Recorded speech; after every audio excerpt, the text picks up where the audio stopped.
আরেকটা বিষয় হলো, বহু ব্যবধানের ভেতরে আজকে আমার আলোচনার শেষ ব্যবধান যেটা আমি আপনাদের সামনে, জাগতিক জ্ঞান আর ইলমে দ্বীনের শেষ ব্যবধান যেটা আপনাদের কাছে তুলে ধরতেছি, সেটা হলো জাগতিক শিক্ষার উপরে আমল না করলে বদনাম নাই, সব শিক্ষার আমল করার সুযোগও নাই। কোনো ইঞ্জিনিয়ার যদি জীবনে ইঞ্জিনিয়ারগিরি না করে তাতে বদনাম হয় না। কোনো ডাক্তার যদি জীবনে একটা রোগী না দেখে তার বদনাম হয় না। কিন্তু কোনো আলেম যদি ইলমের উপরে আমল না করে তাহলে সে আলেম নয়, তাকে জালেম বলে ডাকা হয়।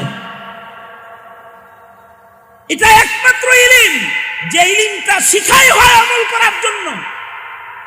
এ কারণে এই ইলম পরিপূর্ণ শিক্ষা যদি কারোর নাও হয়, কমাস কম আমল করার শিক্ষাটুকুন শিখা সকলের উপরে আল্লাহ ফরজ